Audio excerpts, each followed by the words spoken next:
You never expect your own cousin to be the reason your wedding unravels. But looking back, all the signs were there. I just kept brushing them off. I didn't want to believe that someone I'd grown up with, someone who'd practically lived in my house as a kid, would find a way to ruin the biggest day of my life. But she did. And she did it like it was second nature.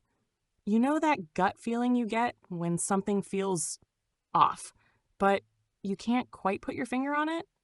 Yeah, I had that feeling the moment I sent out my save the dates and Mariah replied with a voice memo that was all about her. No. Congrats. No, I'm so happy for you. Just, I better lose weight before I see everyone again. Can you believe it's been like 6 years since our families had a proper event? I laughed it off, because that's what you do with Mariah. You laugh it off. Otherwise, you'll spend the next 2 hours explaining why you're overreacting. We grew up like sisters, honestly. She was Aunt Linda's only child, and since Aunt Linda was a single mom working 2 jobs, Mariah practically lived at our place. Sleepovers turned into week-long stays. My mom would pack her lunch, buy her back-to-school stuff along with mine, and treat her like another daughter. But unlike a sister, there was this competition. Always. And it never felt mutual. It felt like she was constantly trying to one-up me, even when I wasn't playing. In high school, I made the dance team. 2 weeks later, Mariah joined the theater club and got a lead in the spring play. I got my first boyfriend. She accidentally kissed him at a party a month later. According to her, it didn't count because it was truth or dare. So yeah, history wasn't exactly spotless between us, but I wanted to believe we'd grown up, that we were both adults now, that maybe she'd cheer for me just once. Without trying to steal the mic, the engagement happened on a cool September night at the little Italian place where Daniel and I had our first real date. He had this nervous energy about him the whole evening, couldn't stop tapping his foot under the table. When he dropped to one knee, I cried so hard the waiter brought me a napkin like it was an emergency. Mariah's response? A 2-word text. About time. It was her way of joking, sure. But Kenzie, my best friend since 6th grade and maid of honor extraordinaire, read it and said flat out, she's gonna be a problem. I should have listened to her. Honestly, I should have kept Mariah on the guest list and off the bridal party. But I didn't. I asked her to be a bridesmaid, partly because I felt obligated, partly because I thought if I include her, she'll feel special enough not to pull anything. Spoiler, that logic doesn't work on people like Mariah. First red flag? Dress shopping. We all met at this boutique that looked like something out of a Hallmark movie. White brick, pink neon sign that said, "Say yes to the dress." Champagne flutes offered before you even touched fabric. My bridesmaids were buzzing, full of ideas, except Mariah. She sat with her arms folded, scrolling through her phone, not even pretending to care. When it came time to try on the dresses, she took one look at the strapless forest green gown I'd picked and said, "Ugh, this color washes me out." I explained that the green was intentional. Daniel's late grandmother had this emerald brooch she wore on her wedding day, and I was incorporating the color as a nod to her. Mariah blinked. Okay, but I'm olive-skinned. I'll look like a bruise in pictures. Kenzie gave her the kind of smile that isn't a smile at all and said, "Well, good thing it's not your wedding, huh?" Cue the awkward silence. Still, I made excuses. She's just having a bad day. She'll come around. A month later, she posted a TikTok about being forced into ugly bridesmaid dresses by insecure cousins, and tagged a makeup brand in the comments with, "Need y'all to save me." No names. Sure. But the timing was too perfect to be a coincidence. My mom saw it and quietly untagged herself from Mariah's Facebook. Then came the bridal shower. It was supposed to be a simple afternoon, nothing extravagant. My mom and Kenzie worked together to host it at my parents' backyard. String lights over the patio, mason jars with wildflowers, little Polaroids of me and Daniel from over the years. I teared up walking in. Mariah showed up 45 minutes late in a white lace jumpsuit. White. Not cream, not beige. White. She hugged me with one arm and said, "Oops, didn't realize it was a faux pas." Kenzie whispered, "Girl, she did that on purpose." And I told her to just let it go. But then, during the gift opening, Mariah gave me a framed photo. Not of me and Daniel. No, it was of me and her from high school dressed for prom. Because, she said, loud enough for the whole group to hear, Before you had Daniel, you had me. Everyone laughed, sort of awkwardly, like they weren't sure if it was a joke. I smiled like it was funny, like I wasn't boiling inside. But again, I brushed it off. I kept telling myself she'd get it out of her system, that maybe she just needed some attention, and once the day actually came, she'd behave. I was wrong. Mariah didn't want attention. She wanted ownership. And I was too wrapped up in seating charts and cake flavors to realize just how far she was willing to go to get it. The rehearsal dinner was next. And let's just say, it wasn't just the chicken that got overcooked. The night of the rehearsal dinner felt heavy before it even started. It was at this charming little bistro downtown, the Olive Tree. Not fancy, but cozy in a way that made it feel like home. Brick walls, candlelight, the smell of roasted garlic and lemon chicken filling the air. Daniel and I had picked it because it reminded us of our first few dates, back when we couldn't afford much and shared meals like broke college kids trying to make it work. Everything was set. My parents had offered to cover the bill, Kenzie helped finalize the seating chart, and Daniel's parents even flew in early just to help with last-minute touches. Everyone was in a good mood, except Mariah. She walked in wearing a full-length, deep red satin dress like she was headed to a gala, not a casual dinner with 20 people. When I hugged her, she leaned in stiffly and said, "Just wanted to look presentable since there'll be pictures everywhere, right?" I didn't know what she meant until halfway through dinner when I saw her setting up a ring light. No joke. A ring light in the middle of a small restaurant. "Are you vlogging?" I asked, trying to keep my voice light. Mariah smiled like I'd just complimented her. "Just a few clips for my getting ready for my cousin's wedding series." That alone would have been annoying.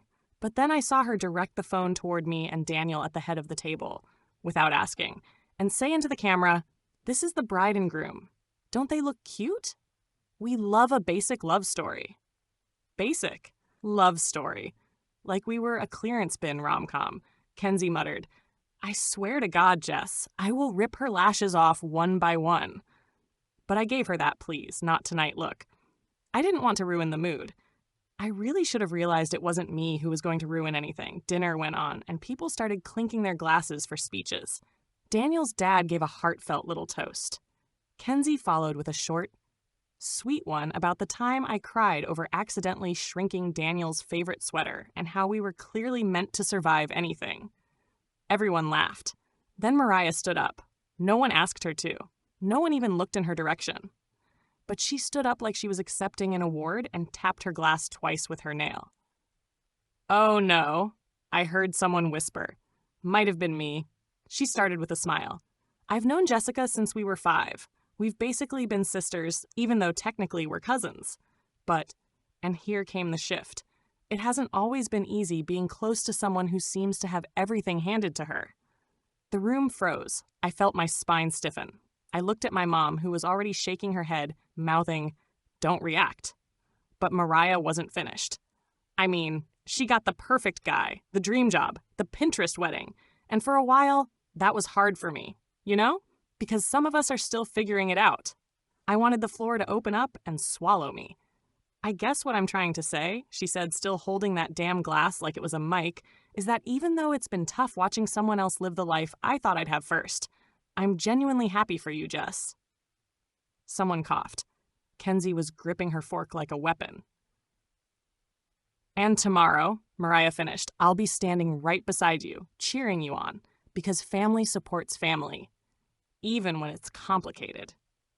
She sat down like she'd just solved world peace. I couldn't breathe. People tried to act normal after that, started chatting again, laughing nervously, but something had shifted. The energy in the room was cracked, and I could feel eyes on me, trying to read my face. Was I mad? Hurt? Going to cry? I smiled, like a doll, like I'd been trained to, and I toasted Daniel with shaking hands. Later that night, while everyone was saying goodbye, Mariah pulled me aside near the coat rack. "Hope you're not mad," she said, too cheerfully. "I just wanted to be honest, vulnerable. That's what makes a good speech, right?" I stared at her. "That wasn't a speech," I said quietly. "That was a monologue, a personal therapy session with an audience." She rolled her eyes. "Ugh, you're so sensitive sometimes. I was complimenting you." Before I could reply, Kenzie stepped between us. Actually, Mariah, you hijacked the night and made it about your own insecurities. Again, that Jess doesn't owe you a gold star for showing up. Mariah's jaw tightened, but she didn't say anything. She just turned and walked away. Daniel and I went home in silence. I cried in the shower so he wouldn't see. And when I climbed into bed, I stared at the ceiling for hours, wondering if I should have just uninvited her then and there. But it was the night before the wedding. I didn't want to cause drama. I didn't want to make it worse. Besides, what could she possibly do on the actual day? What could be worse than that speech? Oh, I was so naive. The morning of my wedding was this weird mix of calm and chaos.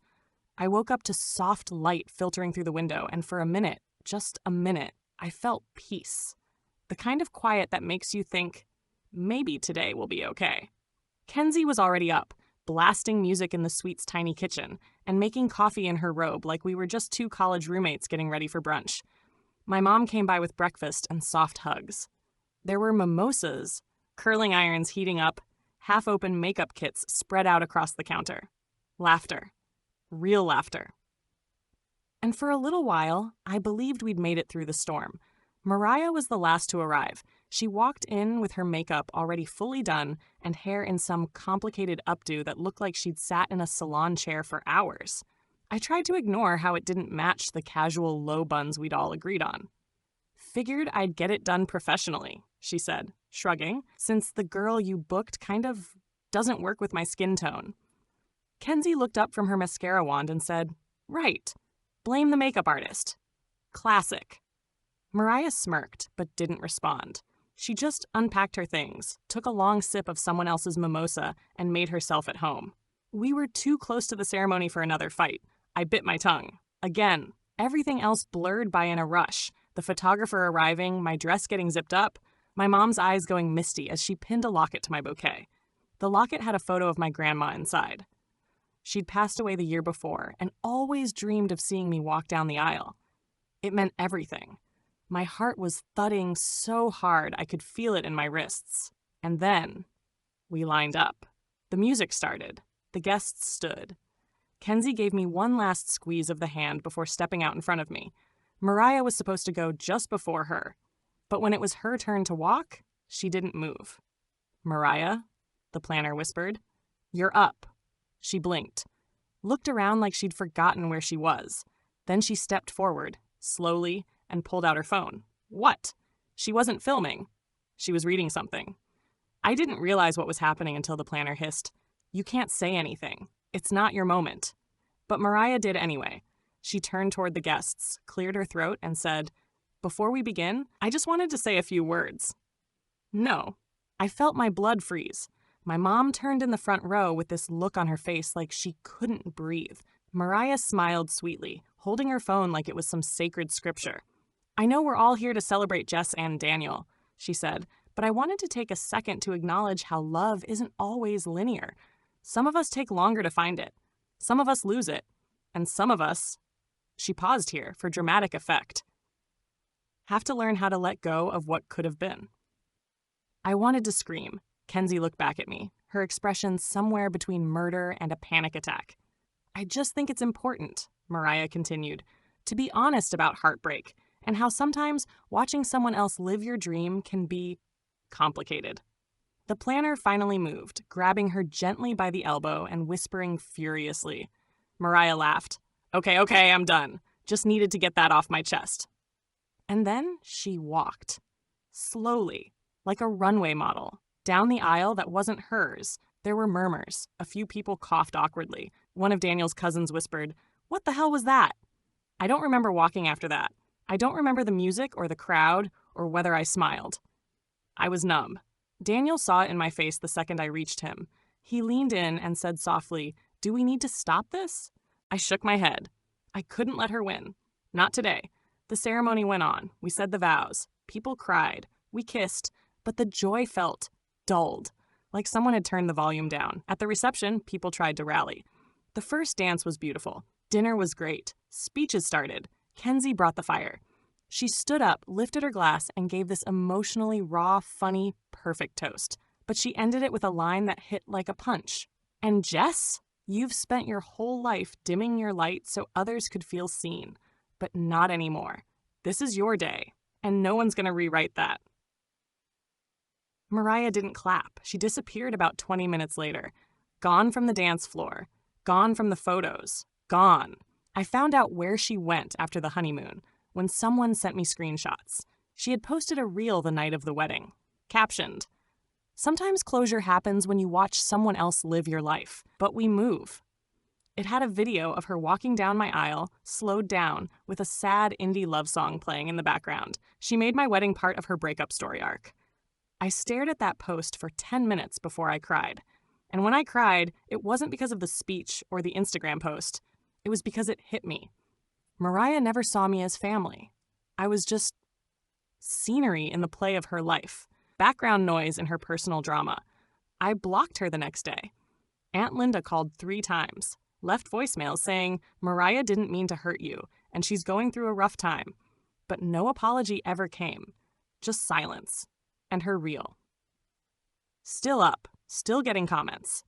The silence after the wedding was louder than the drama. For a while, I thought maybe I was overreacting. I mean, the day still happened. I was married to Daniel. We had our dance, our vows, our cake. No one physically interrupted the ceremony or lit anything on fire. But there was this invisible thread, this tension, hanging over everything. And it only got worse once we got back from the honeymoon. It started with the texts I didn't get. Aunt Linda didn't say a word. No apology, no explanation, not even a weak Mariah's sorry for how things came off. Just nothing. Then my cousin Luke, Mariah's younger half-brother, unfollowed me. No message, just poof. Gone. He and I had never been particularly close, but still, it stung. Like I was being cut out of a family I didn't even ask to be in the middle of. Then came the Facebook post. Mariah didn't tag me. Of course not. But she wrote a long paragraph about how some people only love you when you stay in your place, and how family can be more cruel than strangers. She ended it with, "Weddings show you who's really happy for you and who's just scared you'll outshine them." What? Kenzie texted me a screenshot with just, "This girl has a gift for flipping reality like it's a fucking pancake." I didn't respond, not because I didn't agree, but because I was tired.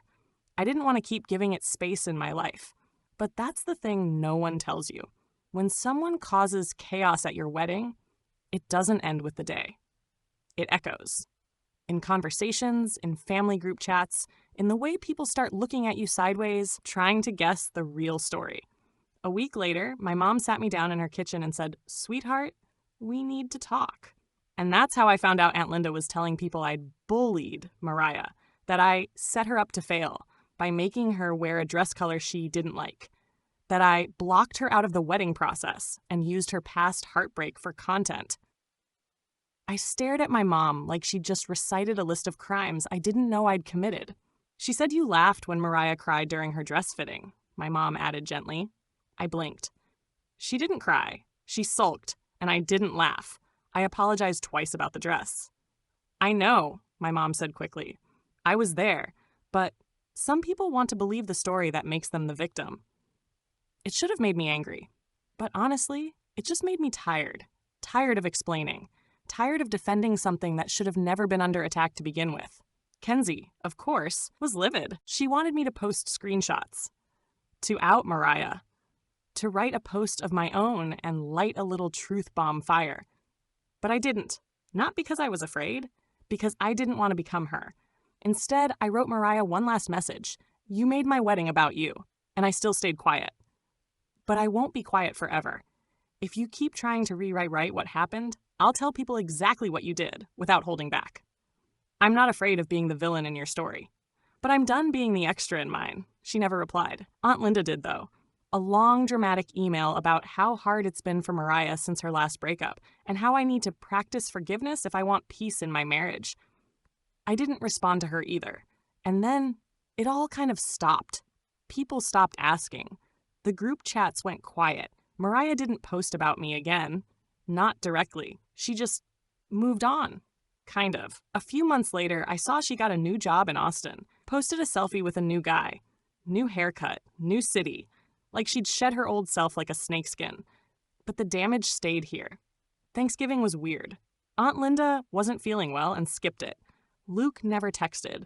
A few second cousins kept their distance, whispering in corners. My grandma, bless her, grabbed my hand during dessert and said, "You looked so beautiful, honey. Don't let one person's shadow dull that." And for the first time in months, I cried. Not out of anger, but because I finally felt seen. People think when someone ruins your wedding, it's a loud thing, a scene, a scream, a slap. But sometimes it's quieter. It's a slow drip of moments that steal your joy piece by piece until you're left with a memory that feels bruised around the edges. Look at the photos. Most of them make me smile now. The moment Daniel and I locked eyes at the altar. The way my dad danced like a dork with my nieces. Kenzie flipping off the camera behind the cake table, just out of frame. But there's one photo I can't delete. It's of Mariah walking down the aisle in that deep red dress, phone in hand, lips just parted like she's about to speak. I keep it as a reminder.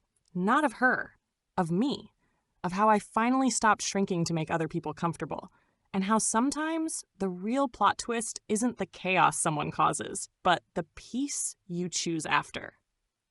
Thank you for listening.